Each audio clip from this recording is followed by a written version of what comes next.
Okay, good evening, my friends. How are you? Yesterday we have finished the part 2 and today we have to move to the part 3rd. The same formula of change you people have been well versed in deciphering my method how I am going to proceed in the part 3rd. So now let us start now but with the 5 MCQ questions. पहले हम लोग 5 MCQ questions देखेंगे जो कल वाले issue से होगा. देखिए question number first, which of the following is correct about the which of the following is are correct about the achievements of Aryabhatta. Point 1, he calculated the circumference of the earth. 2, he developed the decimal system. 3rd, he discovered zero. And 4th, he introduced trigonometry, or he developed the trigonometry. Choose the correct code. Choice A 1 only, choice B 1 and 2, choice C 1 and 4, and choice D 1, 2, 3 and 4. My students, we have to answer this question carefully. Go through all the choices carefully and then try to find out the answer. Maximum D. Oh, my friends, you have slightly missed. Actually, he didn't develop the decimal system. Actually, yesterday I have given you the information that Aryabhatta was familiar with decimal system. मतलब he was having the knowledge of decimal system. So decimal system was already prevailing and Aryabhatta was simply having the knowledge. But if you people have chosen कि he developed the decimal system, it means कि you have given the undue credit to him. इसका मतलब है कि आपने उसे कुछ ज्यादा क्रेडिट दे दिया. और तीसरा, he discovered zero. No. Yesterday I have told you कि zero came into use from 2nd century BCE, much earlier than Aryabhatta. The period of Aryabhatta is 5th century. So how can you say कि Aryabhatta invented zero? So your answer should be choice number C, 1 and 4 only. Mr. Ankur, what is the situation? Ki C choice has been taken by the students or not? Please inform me. Few people selected the option C. Few people have selected the option C. So my students, here your answer should be 1 and 4. C should be the answer. Question number 2. During which of the following periods was the largest number of coins were in circulation? Largest number of coins, ध्यान करना, कोई specific coin की बात हम नहीं कर रहे हैं, हम लार्जेस्ट नंबर ऑफ कॉइन्स की बात कर रहे हैं. आप पूरे एंशिएंट हिस्ट्री जो पार्ट 2 आपने कवर किया है उसमें आप अपनी मेमोरी बैंक को तलाशिए. You have to search your memory bank कि during which period the largest number of coins were in circulation.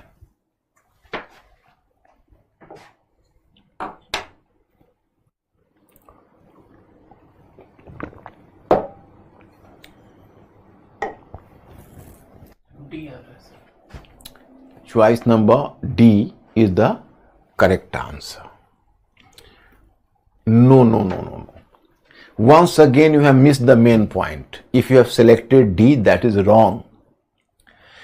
Gupta period is known for issuing largest number of gold coins. Gupta rulers were given the credit to have issued the largest number of gold coins. But if there is a question of overall number of coins in circulation, choose C, post-Maurya period.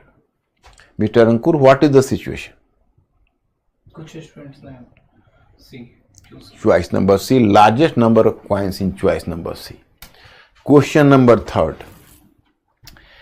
Which of the following historian didn't accompany Alexander in his expedition to India? Nearchus, Pliny, Aristobulus and Curtius. आपको 4 author का नाम दिया है, फिर आप carefully पढ़ना. अगर उस मैटर को पढ़ा होगा आपने फॉरेन अकाउंट को, तो इसमें एक स्कॉलर ऐसा है जो अलेक्जेंडर के बाद का है, वो अलेक्जेंडर के साथ नहीं आया है. So try to find out कि who was that scholar. or historian who didn't accompany Alexander to India? B. Bombay. B means Bombay. Good. Pliny. Really. Now, in this question, you have selected the right choice. Commendable. Pliny. That is during post-Maurya period. He was a Roman scholar, not Greek scholar. So you have rightly selected the choice B. Question number 4. Which of the items mentioned below was known as ootage? इसको single inverted comma में लीजिए. ootage, WOOTZ, during ancient period. And which of the items mentioned below was known as ootage during ancient period? ootage, मैंने कल ootage शब्द की चर्चा की. अब ये आपको सेलेक्ट करना है. Choice A cotton goods, choice B silk goods, choice C iron products and choice D pearls. Try to find out, my students. Now I am testing your memory of study. Have you noticed this term ootage or not? ootage. Maximum C. Yes, good. You have noticed it. ootage is the right choice. You have given the right choice here. Iron products is the correct answer. Question number 5. Who among the following composed Kitabul Hind, which gives an incisive description of early 11th century India? A. Al-Bukhari, B. Al-Khwarizmi, C. Al-Biruni, and D. Al-Khindi. There are the 4 choices you have to find out.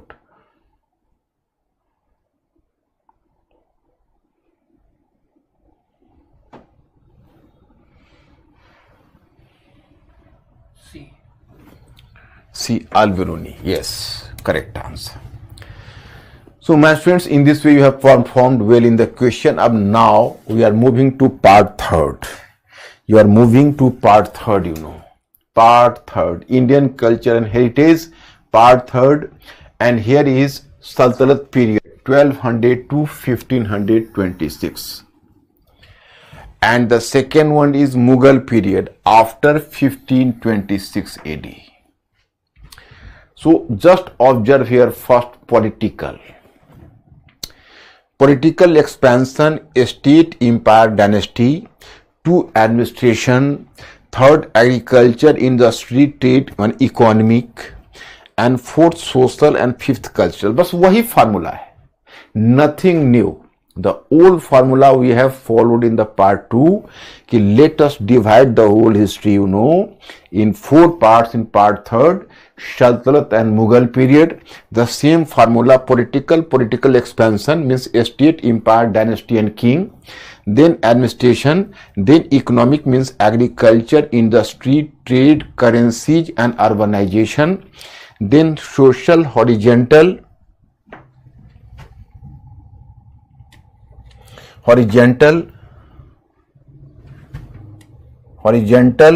and vertical division of society and status of human, religion, bhakti and Sufism, language and literature, architecture, paintings and music. तो यहां तक हम लोगों को सल्तनत और मुगल में बढ़ना है. और जब आप चेंज को अंडरलाइन कर रहे हो, you are underlining the changes, so don't forget the 4 circles here. Don't forget 4 circles. That is political change, that is economic change, that is social change, and that is cultural change. So political, economic, social and cultural. You have to underline the changes. First is the political change, then you are moving to the economic change, then to the social change, and then finally to cultural change. So in this way you have to underline the changes. Okay, that is the point here. Sir, Ayush पूछ रहे हैं कि sir please guide with notes. Should I go with A.M. Basham or Nitin Singhania's book for art and culture? Who has asked this question? Ayush. Ayush, you have put a very ticklish question to me. If you are moving through Nitin Singhania, that is definitely too much informative, full of excessive informations, and A.L. Basham is a classical text. But I will not allow any of them to make a thorough study. Don't try to make a thorough study. It will engage you too much with little return. There is no comparison between A.L. Basham and Nitin Singhania. If you can, so A.L. Basham is the classical text, you can go through it. But for some extra information, for example, folk, dance and music, etc., you can consult Nitin Singhania. But always, my students, I have only given you the single one instruction because you people have finished modern history along with me, world history along with me, and now you are doing culture part, ancient, medieval and culture. So while teaching all these things, it does not mean that if I could have chosen, I could have given excessive number of facts. To provide the excessive facts is a very easy thing, very easy thing. Not a difficult task, very easy task to multiply the number of facts. But I have always tried to put a check over the number of facts. मैंने हमेशा facts को कम करने की कोशिश की. क्यों? Because it is beyond human capability to memorize too many facts, So I'll simply give you the instruction ki whichever source you will consult. So please follow my division, follow my structure, and if you have to increase the facts and informations, so place the information systematically in my structure. Don't try to take informations independently, otherwise it will create a problem in exam hall. You cannot make a compromise with conceptual clarity because the nature of question is very few questions are direct in nature. If these questions are direct in nature, it will be very difficult for you to solve the question. तो इसलिए अगर कहोगे तो मेरा दिल तो A.L. बैशम को पसंद करता है कि वो बुक तो मेरे लिए इंस्पिरेशन रहा है लाइफ में, तो मैं उसको कैसे मना कर सकता हूं. If you people, but better to go through society and culture and certain selected chapters, not all the whole the book, selected chapters you can go through.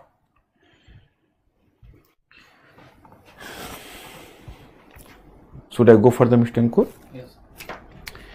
Now Shaltalat period, etc. Here I am just starting my story with the origin of Islam in West Asia, Actually, my friends, this is Arabian region. If you have to find out the geographical location of Arabia, so better to stand while putting your back towards Arabian Sea. So your right hand is Persian Gulf, your left hand is Red Sea.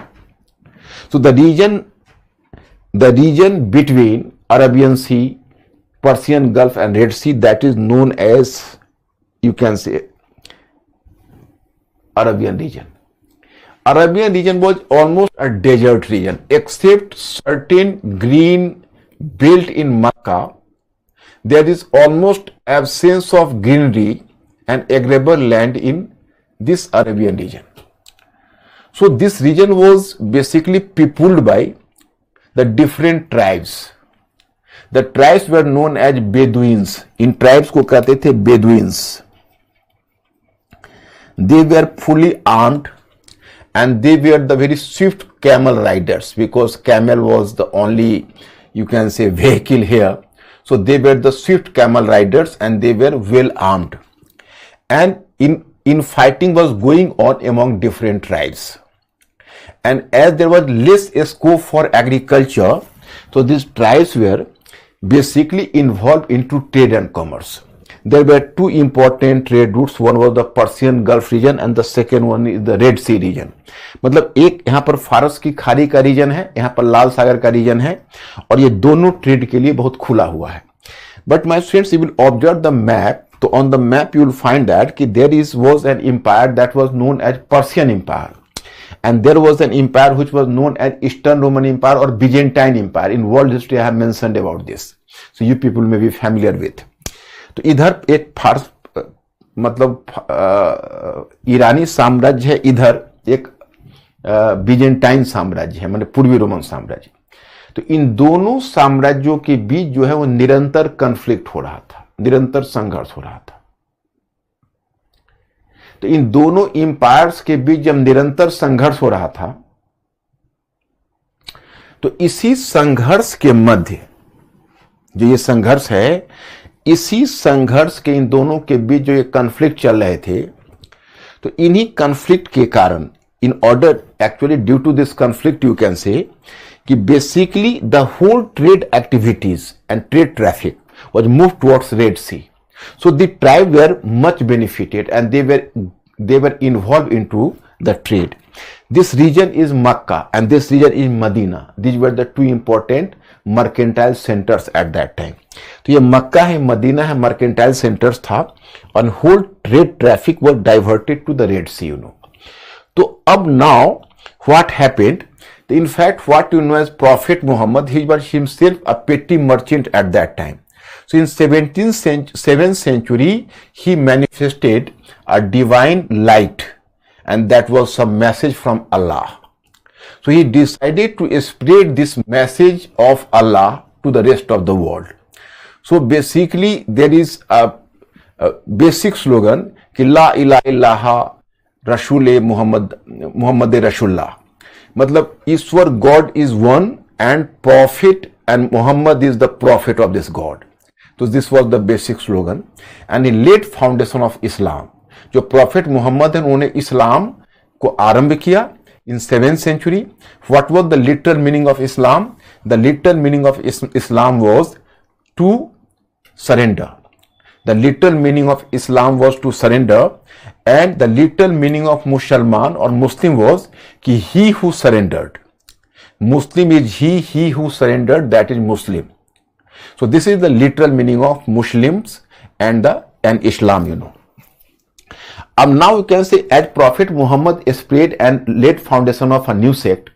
So the basic emphasis of Islam was कि that is monotheism. Monotheism is meaning is the shapeless God, निराकार ईश्वर. जो मैंने आप लोगों को अद्वैतवाद में बताया था उसी से मिलता जुलता है. अद्वैतवाद नहीं है, ये अलग चीज है मोनोथिज्म. लेकिन जो इस्लाम का मोनोथिज्म है, so Islam's monotheism was going to emphasize that कि God is one and shapeless. So that is the. Up here, my students, there were the different tribes. In this region, you can say different tribes, and these tribes were, many tribes were basically, they were the idol worshippers. So they were idol worshippers, and you can say, and they were associated with idol worship. And Makkah was there, and even earlier than the mosque of Makkah, which was later built by Prophet Muhammad, there was actually a religious structure there. And the different tribes were putting their personal god in this structure. A problem arose because Prophet Muhammad started to spread monotheism. So it was offensive to those tribes which were championing the cause of idol worship, you know. So there was the clash of interest in Arabian region. So that's why there was attack even on actually that you can say Prophet Muhammad was basically opposed, and there were certain at Makkah, you know, even there was attempt on his life. So Prophet Muhammad, in order to consolidate Islam, he moved from Makkah to Medina. This was Makkah, and he moved from this Makkah to Medina. Just try to observe here. He moved from this Makkah to Medina. And it is in Medina he acquired the power. He just, you can say, developed a group of followers, and he started to invade on the mercantile convoy coming from Makkah, because at that time you can say in trading activities, in fact the trade caravan, they were moving towards the Mediterranean Sea. So you are moving to the Mediterranean Sea via Red Sea. So firstly you will touch Makkah, then Medina. So the mercantile caravan of Makkah was moving, you can say, near Medina, moving, you can say, moving the region through Medina. So Prophet Muhammad started to invade the convoy with the support of his army, his personal army. So Makkah could not resist Prophet Muhammad for a long time. So actually Prophet Muhammad moved from Mecca to Medina in 622 CE. So in the history of Islam, it was supposed to be a sacred day, and it is from this day, you can say, the Hijri era. You might have heard about Hijri era. So Hijri era is supposed to have started. मतलब जब profit Mohammad जब मक्का से Medina आ गए और Medina में उन्होंने power संचित किया, क्योंकि मक्का वाले उनसे रेजिस्ट नहीं कर पाए, क्योंकि जो मर्केंटाइल या व्यापारिक कारवा हैं, वो व्यापारिक कारवा मक्का से मदीना होकर निकलता था। तो अब मदीना में प्रॉफिट मोहम्मद उनके फॉलोअर्स रोकने लगे कारवान को, तो वो लोग, मक्का के लोग ज्यादा रेजिस्ट नहीं कर पाए। 630 में मक्का ने प्रॉफिट मोहम्मद के सामने सरेंडर कर दिया। So prophet Mohammed captured Mecca and Medina both. So in this way the basis of Islamic state was laid down. माने इस्लाम का जो राज्य था, वो इस्लाम के राज्य का आधार इसी समय निर्मित हो गया। The basis of Islamic state was laid down, मतलब उसका जो there was the foundation of an Islamic state, and Mecca and Medina became its center. So in this way, but in 632 Prophet Muhammad passed away. मतलब 632 में Prophet Muhammad का देहांत हो गया। अब my students, give me one information कि all of you are from English medium or some of you are from the Hindi medium or English as well, जो who prefers Hindi medium lecture. Because मुझे लगता है कि अब आप लोगों का जो ये साइट है उस पर इंग्लिश मीडियम वाले ही ज्यादा हैं और हिंदी मीडियम वाले हमको कम दिख रहे हैं। तो पहले आप थोड़ा हिंट कर दीजिए, तो हम उसी तरह से स्ट्रेटेजी बनाएं कि we have to deliver largely in English medium only और even some Hindi medium, support of Hindi medium as well.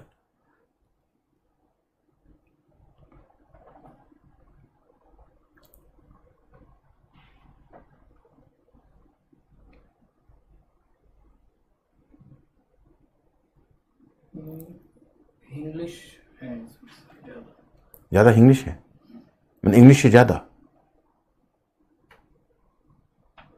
Equal कह सकते हैं। ओके, तो मैं स्टूडेंट्स अब दोनों बात करनी होगी, मुझे इंग्लिश में भी बोल देना होगा और हिंदी में।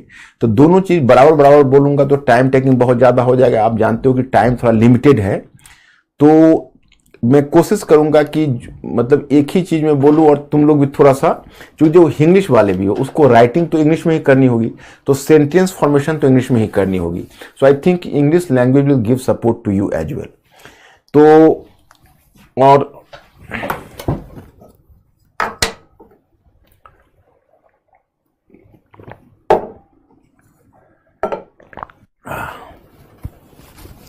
तो अब in 632 Prophet Muhammad passed away. After Prophet Muhammad, you can say, after Prophet Muhammad there was a question कि who was his successor। अब उनका उत्तराधिकारी कौन होगा, प्रॉफिट का उत्तराधिकारी कौन होगा। तो उसमें क्या हुआ कि basically the successor of prophet was known as caliph. जो प्रॉफिट के उत्तराधिकारी थे उनको खलीफा कहा जाता था।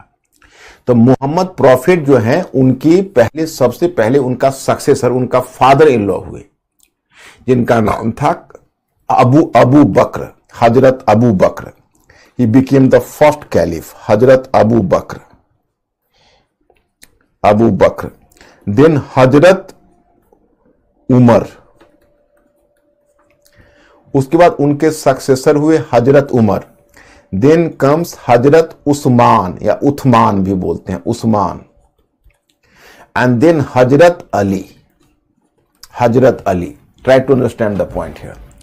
सो between, actually prophet Mohammad passed away in 632 and 661, you know. Sorry, Prophet Muhammad passed away in 632. So between 632 and 61,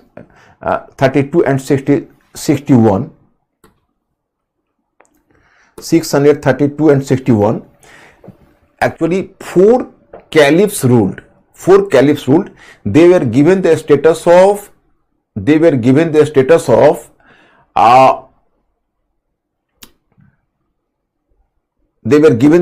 of elected caliphs.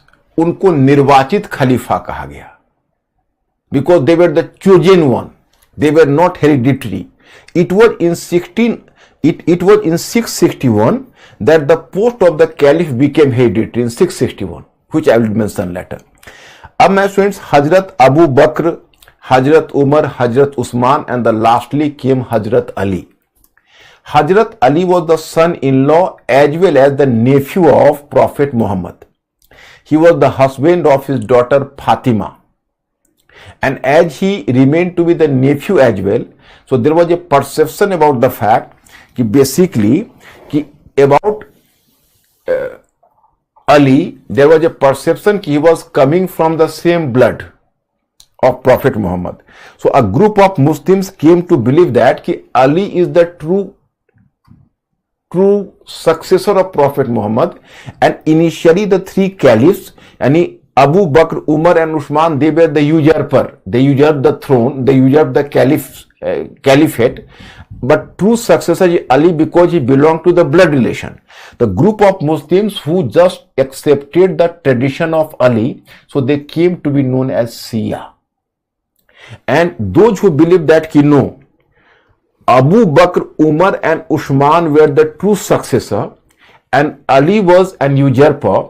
So those who came to have such a belief, so they were known as Sunni. So there was the division between Shia and Sunni right from the time. Shia and Sunni, you will find that the division right from the time, because the earlier three, you can say tradition, Abu Bakr, Umar and Uthman, and the last one you find Ali.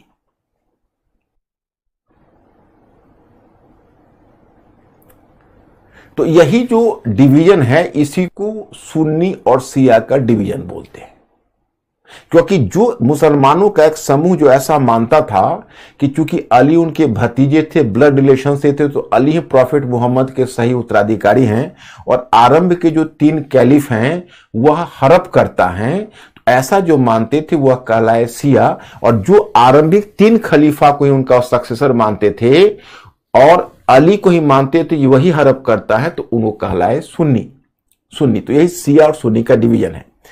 अब मैं students here you have to inform that कि Ali was assassinated, Ali की भी हत्या ही हो गई थी, और अली के बाद उनका बेटा जो हसन था, हसन हुसैन आपने सुना होगा, तो क्या हुआ कि हसन जब कैलिफ हुआ तो उस समय माने अली के बाद, तो उसी समय एक मुआविया था, he was the governor of Syria. So Muawiya revolted, and after revolted you might have heard a story of a battle of Karbala. तो एक बैटल ऑफ करबला हुआ 661 में, और बैटल ऑफ करबला में उसने बड़ा ब्रूटली असैसिनेट कर दिया हुसैन को। तो हुसैन और हसन ये दोनों भाई भी एक तरह से मारे ही गए। तो मुआविया यूजर्प्ड, जो मुआविया था उसने कैलिफशिप को यूजर्प कर लिया और उसने रिवोल्ट करके, तो 661 में अब कैलिफ चला गया सीरिया में, क्योंकि मुआविया का जो केंद्र था वो सीरिया का दमिश्क था। सो दमिश्क became the centre of caliph, and here you will come to know कि the dynasty of Muawiyah was called the Umayyad Caliph. So it was in 1661 the Umayyad Caliph came to rule, and they ruled between 661 to 750. तो 661 to 750 में the dynasty of the Caliph which ruled, so that was called Umayyad Caliph. And then in 750 once again the power was grabbed by a new dynasty of caliph that was called Abbasid. Abbasid was associated with the tradition of Abba, and Abba was the uncle of Prophet Muhammad.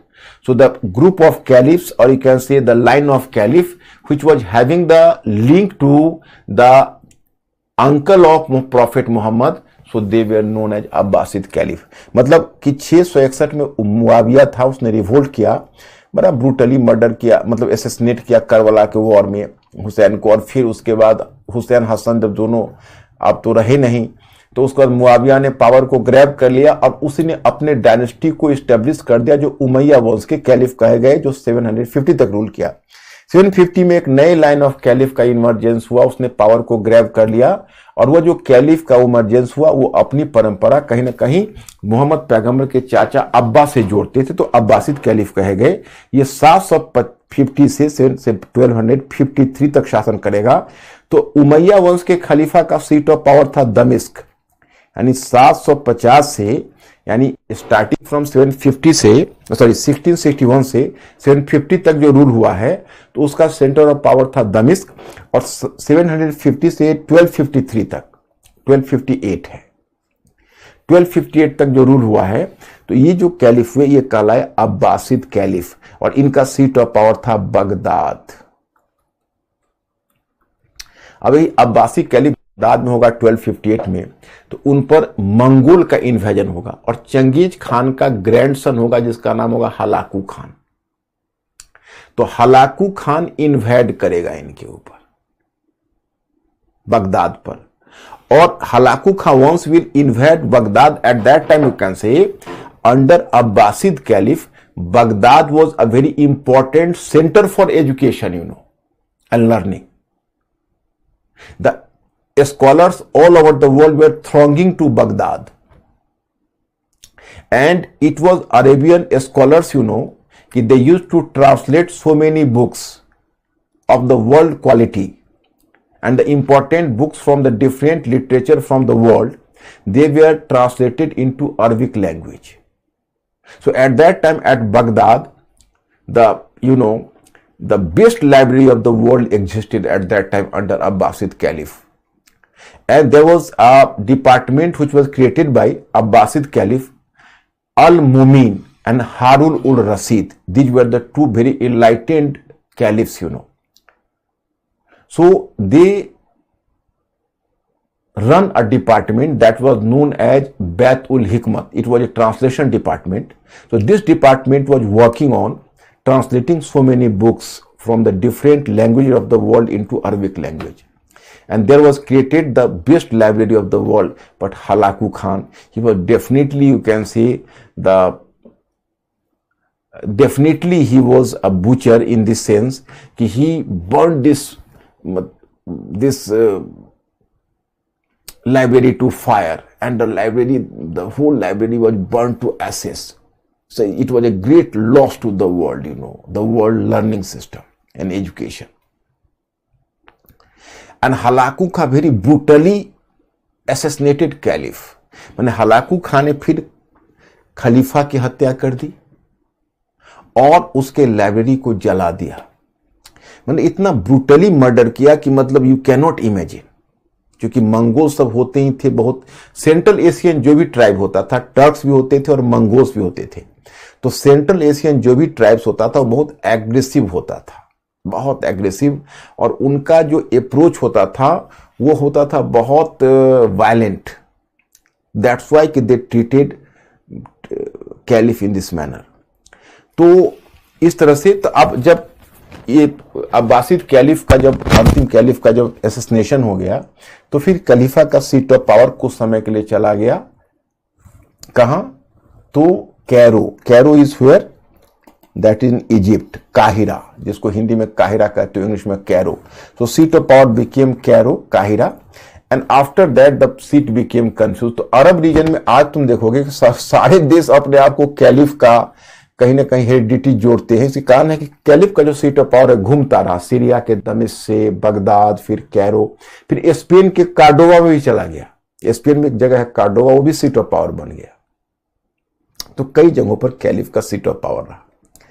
अब मैं आपको बताऊं कि इस्लाम की एक खासियत क्या थी, कि इस्लाम का नारा था वन स्टेट, यानी एक राज्य, इस्लामिक स्टेट, वन रिलीजन, इस्लाम, वन कास्ट, मुसलमान, and one text, Quran, one state, Islamic state, one religion, Islam, one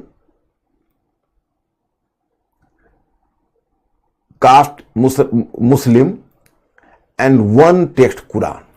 तो यही इसका नारा था। तो एक तरह से इस्लाम में एक रूलर हुआ था, वो था कैलिफ। दूसरी बात है कि मैं इस्लाम का एक और फीचर आपको बताना चाहूंगा। आर यू मेंटली अलर्ट और not? It's my, you can से, कोड वर्ड कि आर यू मेंटली अलर्ट और not. My students, in other religious sects and Islam, you will find a greater difference, you know. So other religious sects and Islam, you find a greater difference in what sense? In the sense that in other sects there is the clear-cut division between the religious power and the mundane power or temporal power, you know. Temporal power and spiritual power. Now suppose in Vedic religion, actually Brahmins were the holder of Brahma, and Kshatriya was the holder of Chhatra. One was owning temporal power, another was owning the spiritual power. So was in Christianity, you can find कि Pope was the head of religion and the king was the head of a state. But in Islam, my students, Prophet Muhammad had to work in a very adverse condition.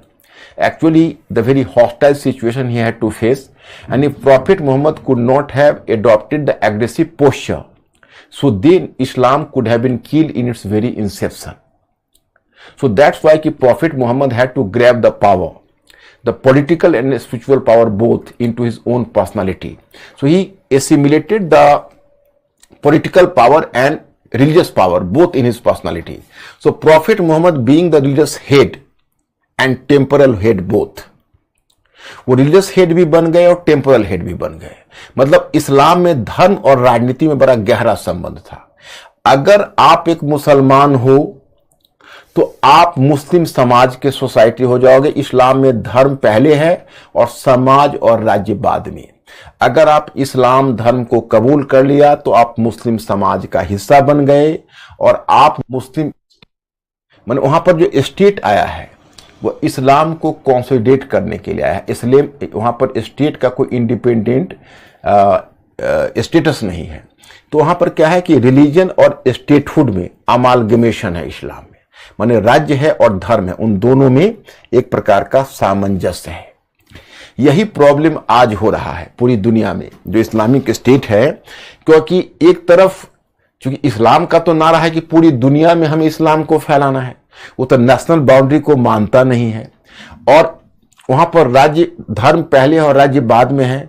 तो कोई भी जो Islamic state अगर कोई होता है तो वहां पर there was going to be a big challenge और बिग प्रॉब्लम, यू नो, कि वहां पर राज्य का क्या स्टेटस है और धर्म का क्या स्टेटस है, इसको पता करना बहुत मुश्किल हो जाता है क्योंकि दोनों का पिक्चर ब्लर्ड है। इसलिए तुम जितने भी देखोगे इस्लामिक स्टेट है और जितने भी मुस्लिम स्टेट्स हैं, वहां पर एक प्रॉब्लम होता है और एक चैलेंज होता है स्टेट को रन करना, क्योंकि आज का सेकुलर पॉलिटिक्स से उसका मेल जोल मुश्किल होता है।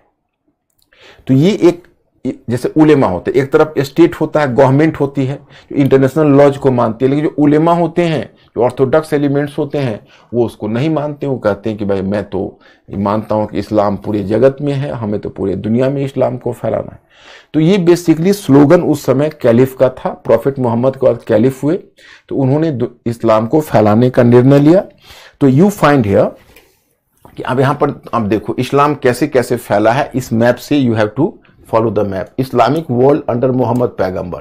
तो मोहम्मद पैगंबर के टाइम में this was the spread of Islam, this colour tight territory added by first 4 caliphs. तो जो 4 कैलिफ्स थे उनके समय देखो ये टेरिटरी 4 कैलिफ्स ने एक्सपेंड किया। अब देखो उस समय Islam was a very progressive sect, you know, progressive sect. If you will compare Hinduism and Christianity etcetera with Islam, so these sects became too much orthodox and inward looking. But Islam gave slogan of Muslim millet, Muslim brotherhood. And once you are going to accept Islam, then you will be automatically inducted into the Muslim brotherhood. So that gave added strength to Islam. Islam को इसने एक added strength दिया. So Islam was fastly expanding at that time. And it became a very inner strength to Islam. अब they gave slogan jihad. Jihad मतलब religious war. Actually, Prophet Muhammad for the first time he has given the slogan of jihad in order to protect Islam because Prophet Muhammad had to face the very adverse condition. जैसे profit Mohammad ने जिस समय नारा दिया था तो profit Mohammad बहुत ही adverse condition में थे, क्योंकि उनको बड़ा ही हॉस्टाइल कंडीशन का सामना करना पड़ रहा था। लेकिन बाद में कैलिफ के समय it became religious war and there was the expansion of Islam in the name of jihad, तो इस तरह से यहां हुआ। उसके बाद फिर territory added by Umayyad caliphs. Umayyad caliphs के टाइम में तुम देखोगे ये टेरिटरी ऐड हुआ फिर। And then military campaigns. अब देखोगे इस तरह से इस्लाम का जो पावर है ये अफ्रीका में, ये भी किस कैलिफ के समय, तो उमैयद कैलिफ के समय टेरिटरी इस्लाम ने गेन किया। अब my students, here I have to inform you one thing. First of all I have to make you clear कि व्हाट इज जजिया tax and how this tax develop. तो under Islam you can say कि there are the 4 types of tax, 4 types of tax: जकात, जजिया, खराज and खम्स। 4 tax. तो जकात was a religious tax. There is another name for zakat was sadqa. Zakat had to be given, in the name of a spirit of religion.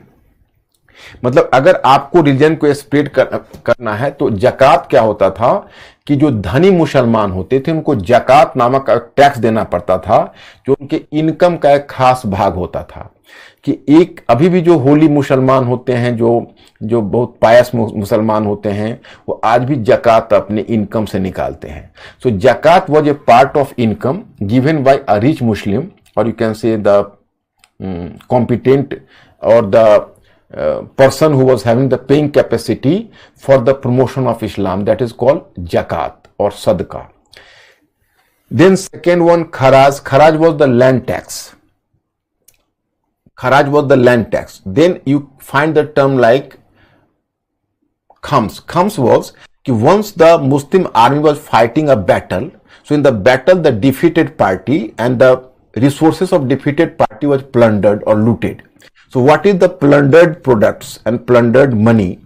So this part of the plundered money, a major part of plundered money was given to soldiers as their reward. And 1/5 part should be taken by the state, because Prophet Muhammad introduced this system at Medina. 1/5 part was taken by the state and 4/5 part was given to 4/5 part was given to the soldiers. मतलब जब आप war में जाते हो तो आपकी army जो लड़ती है तो 4/5 पार्ट आप आर्मी को दे देते हो और 1/5 पार्ट स्टेट अपना शेयर के रूप में रख लेती है। तो स्टेट जो अपना शेयर के रूप में रखती है उसी को खम्स बोलते हैं। खराज भू राजस्व हो गया, लैंड टैक्स क्लियर। एंड जकात रिच मुसलमान अपने इनकम का देते थे। अब व्हाट इज जजिया, I have to make you clear. देखो विनय पूछ रहे sir, what is submission to Allah? Submission to Allah is a Muslim, that is Islam. Islam was submission to Allah. Complete submission. Lazy question, sir. It was voluntary tax. Who? Lazy. Lazy. When she is asking question. About whom? Zakat. Zakat was a voluntary tax, but not kharaj, not khams. They were compulsory tax.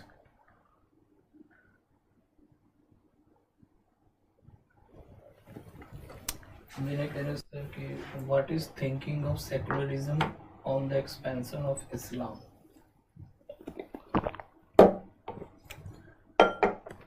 There is little scope for the secular policy under Islam, because Islam religion was all pervasive in the social and political sphere.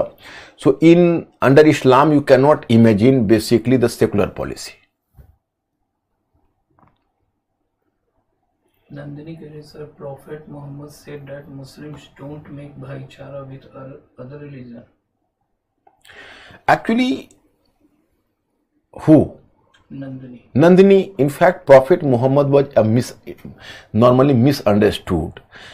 Actually, Prophet Muhammad had to walk in a very adverse condition, And here I have to inform you that even Maulana Abul Kalam Azad has written in this regard, and I have just gone through his book, that Prophet Muhammad created the first state at Medina. So his state was a mixed represented the mixed population, not simply Muslims, even Jews and other tribal people were taken, and you can say taken as the member of the state, in spite of the fact that they are not Muslims. So the Muslims should not develop bhaichara or brotherhood. Actually, it is true that Prophet Muhammad had to face the very adverse condition. If Prophet Muhammad could have followed the method of Buddha and Mahavir, so Islam could have been, you can say, nipped in its very bud. Islam could not survive then. The Prophet Muhammad had to face the very adverse conditions, so he has taken some extremist path. It is true, but it was contextual and it was situational. So कुछ बच्चे comes पूछ रहे हैं. Comes actually देखो, इसको ऐसे समझो, हिंदी में पूछ रहे हैं, इंग्लिश में? हिंदी. हाँ, खम्स का मतलब हुआ जो आर्मी, जो इस्लाम की आर्मी जाती थी तो जाकर वहां पर उसको डिफीट करती थी पार्टी को, और वहां लूटपाट करती थी.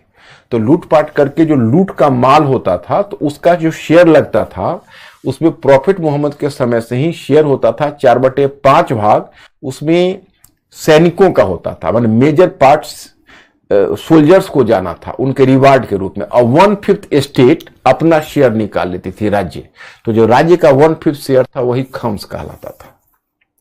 और खराज तो जानते ही होंगे. अब लेट अस ब्रीफ जजिया. Should I move further? Yes. अब देखो, व्हाट इज जजिया, I have to make you clear. देखो, जजिया was actually, basically the term जजिया हैज बीन टेकन फ्रॉम जिमी. अब देखो, under Islam every war was a holy war, that is called जिहाद, because religious war. So in this religious war, the Muslim did not allow non-Muslims to bear the arms.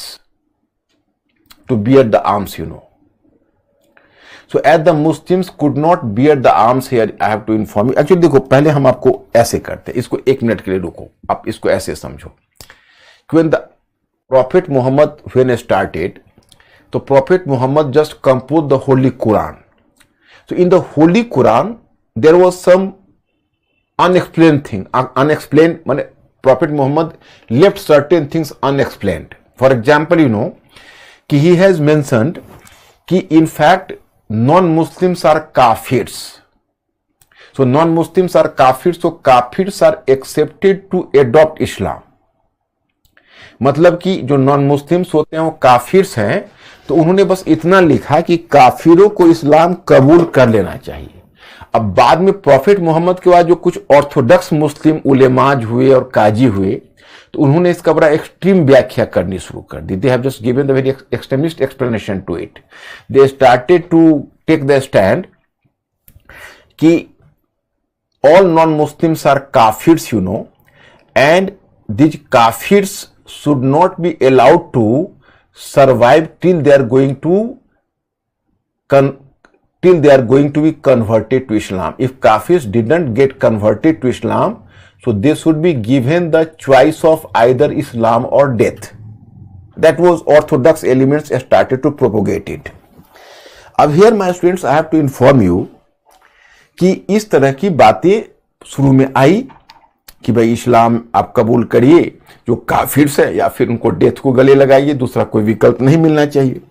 लेकिन देखो problem क्या आया. Problem यह आया कि ये देखो, ये बेसिकली जब इस्लाम का एक्सपेंशन हो रहा था during the early phase, the Islam gradually conquered the region of Syria, that is in this region, and Egypt.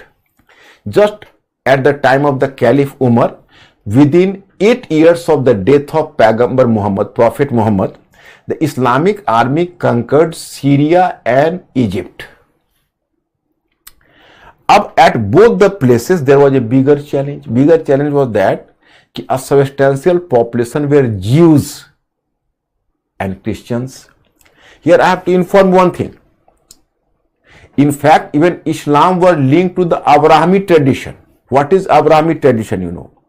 So Abraham was the prophet of Jews. I have told you Judaism, father of, you can say prophet of Judaism, that is called the Jewry or Jews. And it was through the tradition of Abraham there was associated Jesus Christ, who introduced the Christianity, So he was associated with the same Abrahamic tradition. And even Prophet Muhammad was the prophet just like the Abraham and Jesus Christ. So even Prophet Muhammad was linked to the same Abrahamic tradition. But in spite of that, Islam became distinctive from Judaism, Christianity. In what way?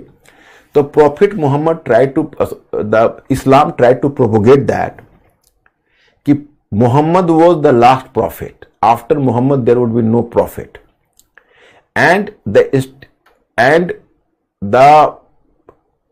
ideas and statement of prophet are the lasting. The ideas and statement of prophet is the most authentic version. And if the views or statement of any earlier prophet is going to differ with the ideas and statement of Prophet Muhammad, so those earlier ideas and statement would be invalid in front of the statement of Prophet Muhammad. तो profit Mohammad को सबसे बड़ा दर्जा मिला, उसके बाद कोई खलीफा नहीं आने वाला था। वैसे जो जैसे अब्राहम थे वो यहूदियों के गुरु थे, माने पैगंबर थे, और ईसा मसीह ईसाई के पैगंबर थे, लेकिन वो भी अब्राहम के ट्रेडिशन से ही थे। तो प्रॉफिट मोहम्मद भी अब्राहम के ट्रेडिशन से ही थे, लेकिन प्रॉफिट मोहम्मद के टाइम में एक धारणा इस्लाम ने लाया कि प्रॉफिट ही, थोड़ा सा टेम्परेचर बढ़ा दो 1 पॉइंट, प्रॉफिट ही अंतिम प्रॉफिट है, इसके बाद कोई इस्लाम में प्रॉफिट नहीं होगा, मैंने कोई भी आगे प्रॉफिट नहीं होगा। और जो प्रॉफिट मोहम्मद के विचारों से जिनका विचारों का मेल नहीं होगा, उनका विचार इनवैलिड हो जाएगा। तो बाद में इस्लाम का रास्ता कहीं ना कहीं जुडाइज्म से और क्रिश्चियनिटी से भी अलग हो गया था, है ना। तो इसी क्रम में मैं आपको बताना चाहता कि आगे जब इस्लाम का स्प्रेड हुआ तो इस्लाम ने क्रिश्चियंस और ज्यूज को भी काफिर से घोषित किया कि आपको इस्लाम कबूल करना चाहिए, नहीं तो मरने के लिए तैयार हो जाना चाहिए। लेकिन जब आगे सीरिया और इजिप्ट का जब कॉन्क्वेस्ट उन्होंने किया, तो in Syria and Egypt there was the substantial population of Jews and Christians. So now question arises कि in theory it is very easy to accept that yes कि either they should be given the choice of Islam and death, but it was not possible to such a large substantial population to make the forcible conversion or to give the choice of Islam and death, because they will not accept Islam under force. So as a compromise formula, Islam divided kafirs in 2 parts. One part was called, one part was known as Ahl-e-Kitab. Ahl-e-Kitab means कि those who are not idol worshippers, but rather the basis of whose religion is a text, holy text, so that is Ahl-e-Kitab. For example, you can say कि for Judaism the text was Old Testament or Torah, that was meant for Judaism, so that was a holy text, and for Christianity the Bible was the holy text or the New Testament, So both fell under the category of Ahl-e-Kitab. So Ahl-e-Kitab was given the status of Jimmi. Jimmi was those who could not bear the arm to protect themselves because they are not Muslims, so they were not allowed to bear the arms, because under Islam every war was a jihad or religious war. If you are not a Muslim, so you cannot join this holy war. So in that case, what is the way? What way is कि you cannot protect yourself, rather the Muslim army will protect you because you cannot bear the arms. So you are the protected people. Jimmi means protected people. So you are allowed, as you are given the protection by an Islamic state, you cannot bear the arms. So give jizya tax to the state.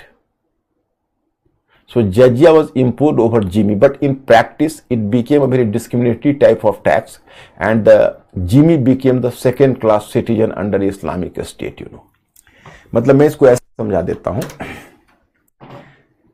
कि पहले तो theory में तो यही लाया गया, practice में नहीं, कि भाई या तो इस्लाम कबूल करिए या डेथ को कबूल करिए। लेकिन अब जब इजिप्ट और सीरिया को जीता तो वहाँ इतना बड़ा पॉपुलेशन था जो यहूदी था या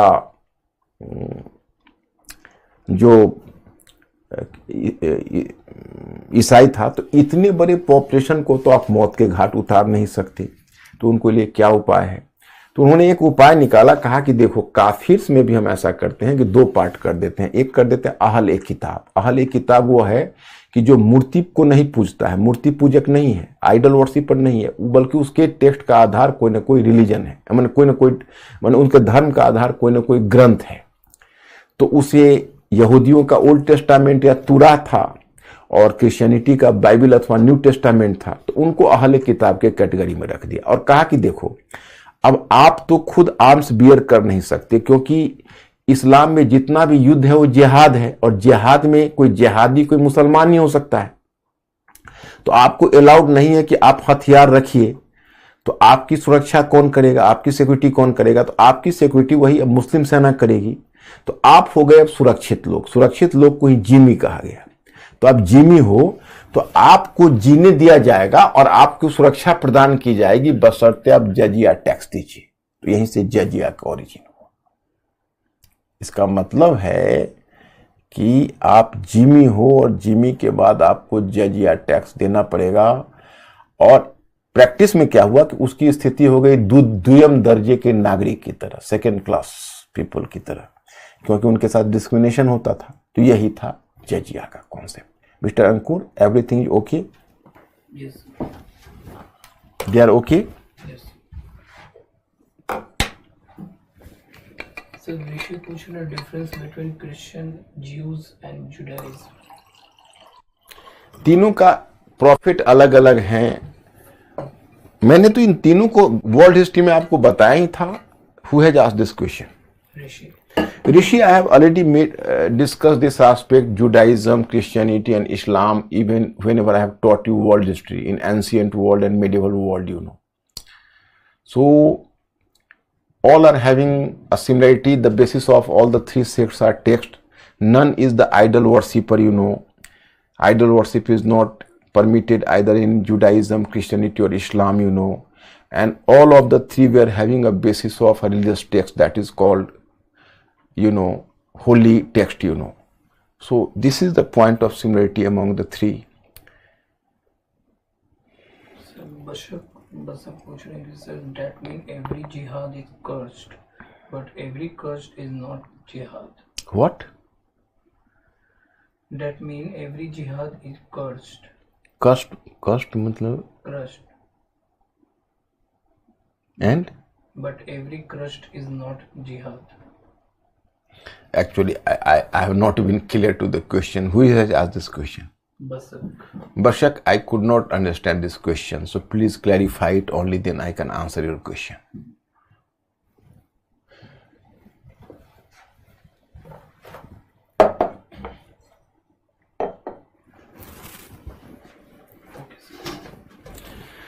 अब one thing I have to inform you कि actually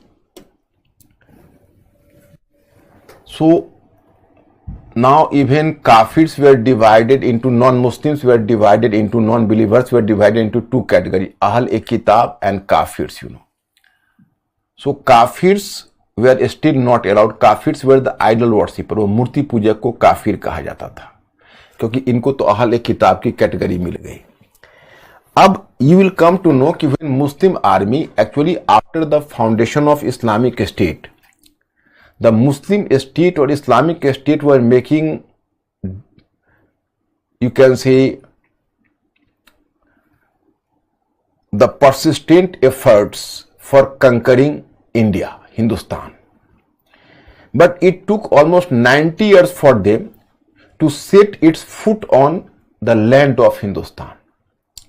And it became possible in 712.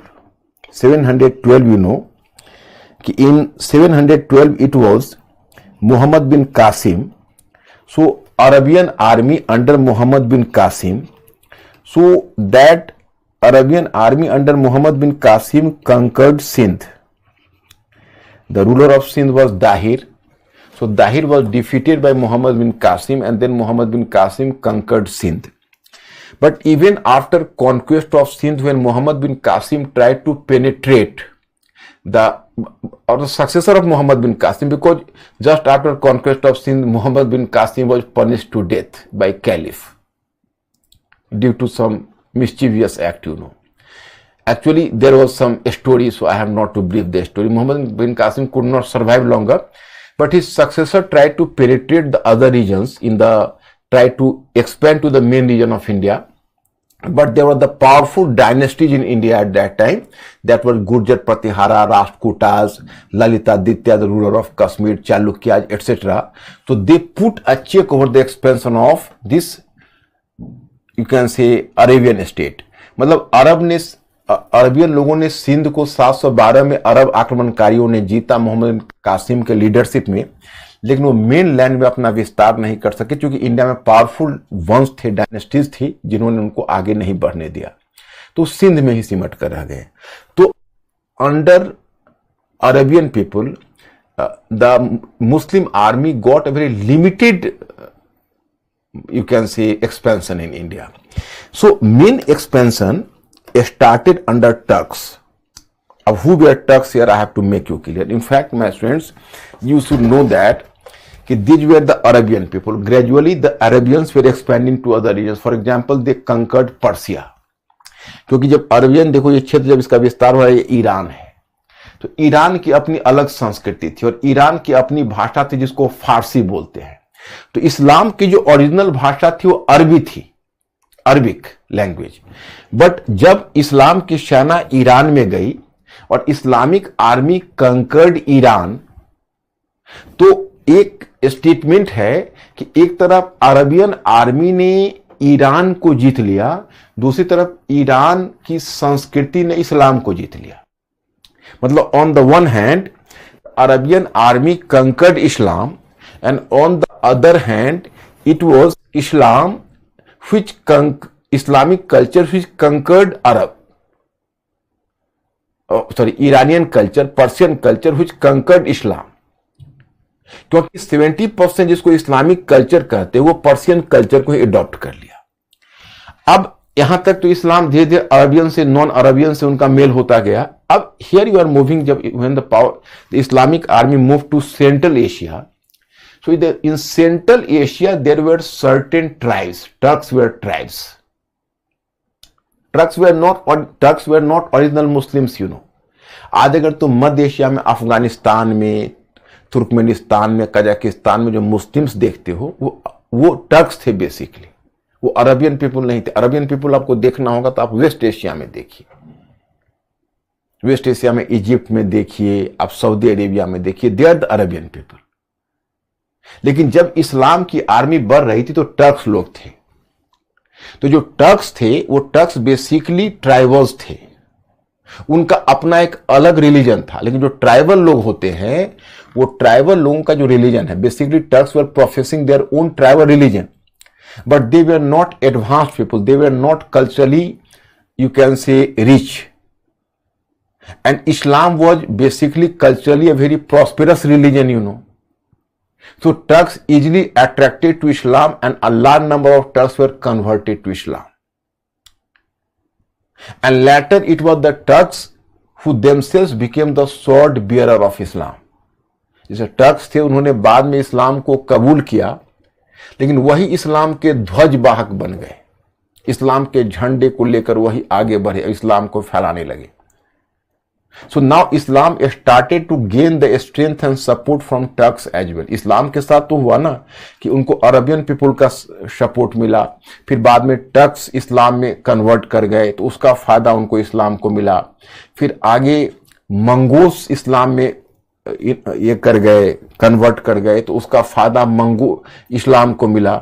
So Islam became a global religion after that time, And it was the Turks. Mahmud Ghaznavi was a Turk, And later he was converted to Islam. He was converted to Islam, you can say, Mahmud Ghaznavi. And Mahmud Ghazni, and he became the torch bearer of Islam. And here I have to inform you that Turks appropriated the Persian language. Persian language, it was originally from Persia, but later Turks appropriated this Persian language. So in this way you can say the Persian language came into use because Turks started to use the so-called Persian language, So in this way, my students, gradually they are moving from part to part, Turks. And Turks adopted Islam, and it was the Turks, because Arabian people got the very limited success in India. It was Turks who got major success. For example, here you have to inform, now I have to inform you, the expansion of Islam, and that is here you can see empire of Mahmud Ghazni. Mahmud Ghazni could have created a big empire in Central Asia and West Asia. And then Mahmud Ghazni, the younger brother of, he was the son of Subuktigin, a Turkish ruler, So, Turkish governor of Arabia. So, ये Mahmud Ghazni actually became Sultan. Now, what is Sultan? Here I have to inform you कि first Sultan of the world is Mahmud Ghazni. तो अब मुझे आप थोड़ा एक अंतर समझा लेने दीजिए कि कैलिफ और सुल्तान में क्या अंतर है. कैलिफ और सुल्तान. Be mentally alert once again. जैसे देखो, जो कैलिफ है, खलीफा है, तो इस्लाम जब स्थापित हुआ था तो इस्लाम का स्लोगन था एक राज्य, एक धर्म, एक ग्रंथ और एक जाति. एक राज्य इस्लामिक राज्य, एक ग्रंथ कुरान, एक जाति मुसलमान और एक धर्म इस्लाम. So my students, in Islam, all the whole empire was under the control of caliph. मतलब इस्लाम में पूरा का पूरा साम्राज्य कैलिफ के अधीन होता था और कैलिफ ही किंग होता था. लेकिन अप टू 10th सेंचुरी, जब 10वीं सदी तक, 10th सेंचुरी तक आकर अब जो इस्लामिक साम्राज्य था उसमें चूंकि बहुत बड़ा अनमैनेजेबल हुआ था, तो अलग अलग रीजन में अलग अलग गवर्नर्स को अपॉइंट किया गया था. अलग अलग गवर्नर बने थे. और खासकर 10th सेंचुरी में जो अब्बासी कैलिफ है, वो अब्बासी कैलिफ का स्थिति वीक हो गया था, उसकी स्थिति कमजोर हो गई थी. तो जो अब्बासी कैलिफ है, तो उसका फायदा उठाकर जो डिफरेंट रीजन्स के गवर्नर थे वो स्वतंत्र होने का प्रयास करने लगे थे. ये ट्राई टू बी इंडिपेंडेंट. तो अब कैलिफ को लगा कि भाई ऐसे में तो हमारा एम्पायर कोलैप्स कर जाएगा. तो कैलिफ ने एक बीच का रास्ता निकाला. उसने रास्ता यह निकाला कि ऐसा है कि ऐसे जो एम्बिशस या महत्वाकांक्षी गवर्नर हैं, तो उनको कैलिफ ने एक शासन करने का खिल्लत कहते इन्वेस्टिचर को इन्वेस्टिचर देना शुरू किया कि भाई आप मेरी तरफ से अधिकृत हो उस क्षेत्र में शासन करने का. और बदले में उस गवर्नर ने कैलिफ के जो खलीफा है, वो खलीफा के हेडशिप को स्वीकार कर लिया. तो इससे एक फायदा यह मिला कि चलो व्यवहार में तो गवर्नर स्वतंत्र रहा, परंतु औपचारिक रूप में वो खलीफा के अधीन था. तो औपचारिक रूप में एक इस्लामिक विश्व में, औपचारिक रूप में जो इस्लामिक साम्राज्य है उसकी एकता कम से कम इनफॉर्मल सेंस बनी रहेगी. तो वैसे गवर्नर जो व्यावहारिक रूप में स्वतंत्र हो चुके थे, लेकिन जिन्हें शासन करने की खिल्लत या इन्वेस्टिचर कैलिफ से मिलने लगी, वैसे ही गवर्नर कहलाए सुल्तान. वैसे गवर्नर कहलाए सुल्तान और दुनिया का पहला सुल्तान बना महमूद गजनी. देखो, इसको आपको डायरेक्ट सिलेबस से मतलब नहीं है, लेकिन actually here I am having the ambition, you people, if you are the student seriously, and you people should know about Islam a lot. So just I want to make you familiar with the you can say different ideologies and different dimensions of Islam at that time. Actually here I have to inform you that under Caliph there was the slogan one state, but up to the period of Abbasid Caliph in 10th century, there was the decline of the institution of caliphate. So in different regions the different governors were, you can say, they were ruling. So these governors turned to be ambitious and they tried to be independent. So if governor could have been independent, so it could have created a crisis in Islamic Empire. So Islamic Empire might have broken to pieces. So for that fear, now Caliph devised a new formula. Caliph started to give investiture to this ambitious governor to rule, and in return the governor at least accepted the headship of Caliph. So it was the matter of mutual benefit. At least for Caliph, the formal unity of empire would be maintained, and at least for you can say this ambitious governor, if once he is owning the investiture of Caliph, so he would get the easy acceptance among the people. So it was the matter of mutual benefit for them. So such governor who came to enjoy the investiture from Caliph, so these governors emerged to be the Sultan. So these governors were known as Sultan. So this was the origin of Sultan, and Mahmud Ghazni became the first Sultan in the world. तो mister अंकुर, मेरे student लोग समझ गए, कोई दिक्कत तो नहीं, any problem? So that's why I have just briefed it in both the languages so that no one should find difficulty. Sir, Nandini knew that Prophet Muhammad used aggressive policy to spread Islam, but was the reason behind aggressive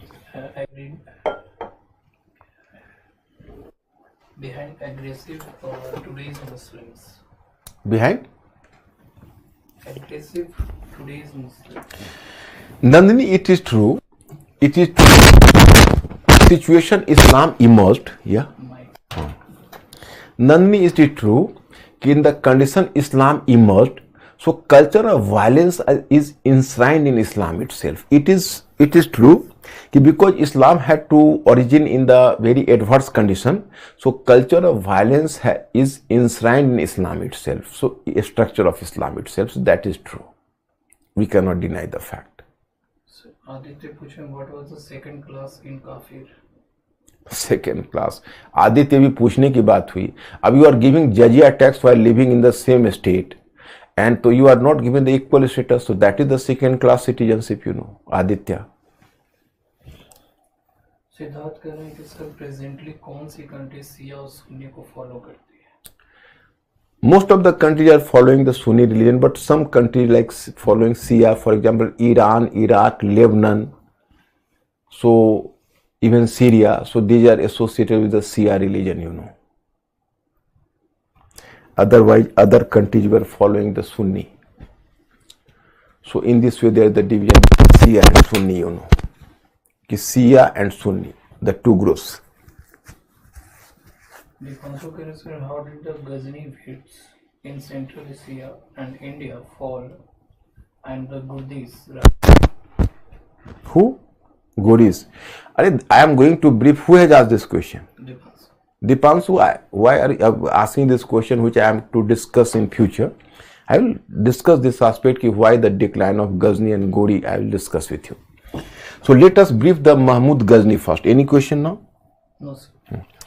Mahmud Ghazni created a big empire. He was a very ambitious king, and he even captured Punjab. But Mahmud Ghazni, the basic ambition of Mahmud Ghazni lies in Central Asia. So Mahmud Ghazni simply decided to plunder the wealth of India and to use the same wealth to fulfill his ambition in Central Asia. So Mahmud Ghazni didn't have the direct control over in North India. He was simply having the control over Punjab, and while making the base of Punjab, Mahmud Ghazni used to make the several raids from Punjab to northern India. And it was in this context that Mahmud Ghazni between 1001 to 1027, he carried the 17 raids on North India and different regions. For example, and particularly from 1010, actually he had the Hindu Shahi dynasty, I have told. So he was on the first gate. So Hindu Shahi dynasty, Jaipal fought bravely, but he was defeated. And later he even took self-immolation because he could not bear the sense of humiliation of the defeat. Then his successor Anand Pal also fought, but he failed. Then Trilochan Pal and finally Bhim. So all were defeated one by one, and then his region was captured by Mahmud Ghazni. So Mahmud Ghazni gradually just moved towards, and he carried so many raids in northern India. So 17 raids, and particularly after 1010, he targeted the temple town, and basic objective behind the temple plundering was that basically he was searching desperately for wealth, to collect the wealth from India. So he targeted temples. For example, you can say Asthaneshwara, Kannauj and Mathura, and then finally in 1025-26 he plundered Somnath temple, Somnath in Gujarat, and then in 1027 he carried the last raid, and after that in 1030 he died. So after his death, his empire was, you can say, his empire disintegrated. His successor was compelled to stay in Punjab. मतलब महमूद गजनी का जब death हुआ तो उसका empire disintegrate कर गया, और as the result of this disintegration, you can say a vacuum, a political vacuum was created.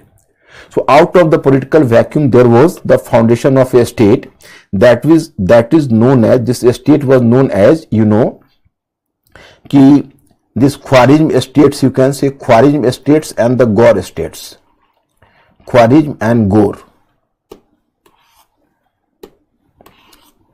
एक तो ख्वारिज्म का स्टेट था,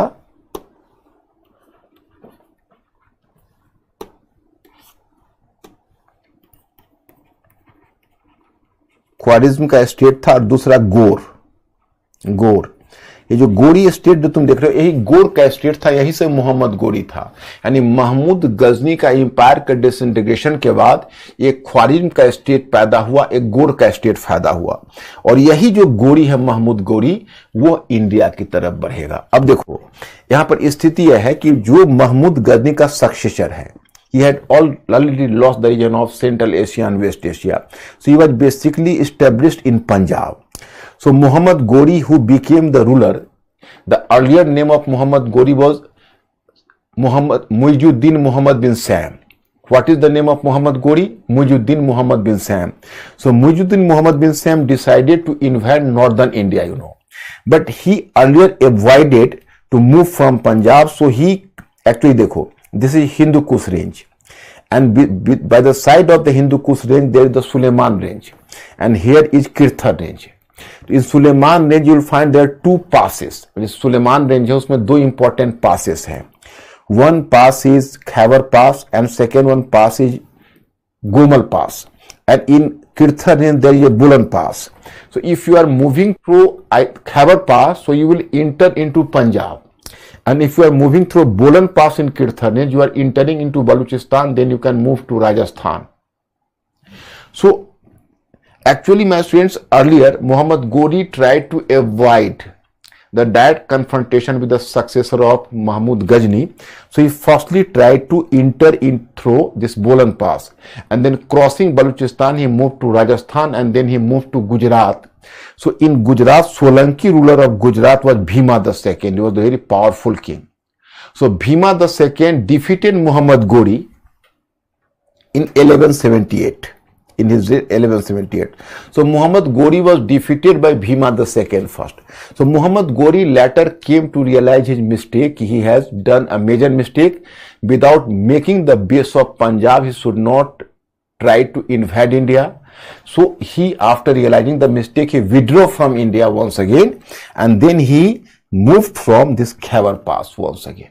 And up to 1190, he ejected from Punjab the successor of Mahmud Ghazni. मैंने आपको बताया कि पहले मोहम्मद गोरी तो बोलन दर्रे के रास्ते आया था, बोलन पास के, लेकिन जब वो भीमा सेकंड से हार गया तो उसको गलती का एहसास हुआ कि जब तक पंजाब बेस नहीं होगा तो हमको इंडिया पर इन्वेड नहीं करना चाहिए। वो भी टर्क्स ही था, तो यहां से फिर वो वापस आता है, मूव करता है, और मूव करके और तब वह फिर खैबर पास से होकर आता है, और 1190 तक वह महमूद गजनी का जो भी सक्सेसर उसको इजेक्ट कर देता है, एंड देन वह ही try to expand in the south east direction.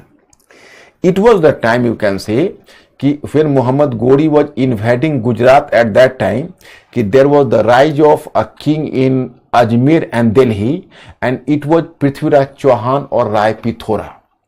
When Prithviraj Chauhan was the much ambitious, so earlier Prithviraj Chauhan tried to expand in the southwest direction, and in southwest direction means कि Gujarat. So Prithviraj Chauhan just tried to move to southeast direction, you know, but Prithviraj Chauhan was defeated by the same Bhima II, who had earlier defeated Muhammad Ghori as well. मतलब मैं आपको बता रहा हूं कि पृथ्वीराज चौहान यहाँ south east की waste की तरफ चाहता था, गुजरात की तरफ एक्सपेंड करना, परंतु वही भीमा II ने पृथ्वीराज चौहान को भी डिफीट कर दिया. So अब now Prithviraj Chauhan had to make an expansion towards northwest. So Prithviraj Chauhan north west के लिए एक्सपेंशन की तरफ देख रहा था और मोहम्मद गोरी साउथ ईस्ट की तरफ देख रहा था. So confrontation was essential. So in order to have the control over region Tabarhind कहते हैं भटिंडा, तो भटिंडा पर कब्जा करने के लिए दोनों के बीच एक वॉर हुआ यहीं, and that is called the battle of Tarain. So in the Battle of Tarain, Prithviraj Chauhan, in the first Battle of Tarain, which occurred in 1191, Prithviraj Chauhan defeated Muhammad Ghori. But Prithviraj Chauhan definitely committed a mistake. After defeating Muhammad Ghori, he should have changed Muhammad Ghori to Punjab and tried to eject Muhammad Ghori from the region, because offense is the best defense. But up to this period, as Satish Chandra has tried to establish that, Rajput rulers developed a sense of a defensive mentality, you know. So once after countering Muhammad Ghori, Prithviraj Chauhan returned to his region. In the meantime, Muhammad Ghori, after having been prepared 1 year after, once again invaded the region, and he defeated Prithviraj Chauhan in the second battle of Tarain in 1192 and captured Ajmer and Delhi. So there was the foundation of Turkish rule in North India for the first time in 1192. तो 1192 में जब मोहम्मद गोरी ने पृथ्वीराज चौहान को तराइन के second battle में पराजित कर दिया, तो टर्किश स्टेट का फाउंडेशन नॉर्थ इंडिया में हुआ. So my students, today I am stopping here, but I will continue this discussion, political history, because dynasty, kings, etc. Tomorrow you people are supposed to go through this study material.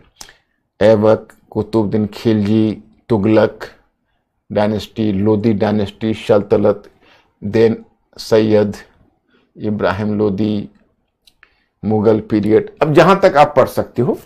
कल तो पूरा नहीं हो पाएगा, अभी तो 2 classes लगेंगे, because political history है, सो that is the larger in size, you know. But as in the part second, so in the part third you have to make a connectivity in political history here also, so you will be crystal clear, no problem at all. So today I am stopping here.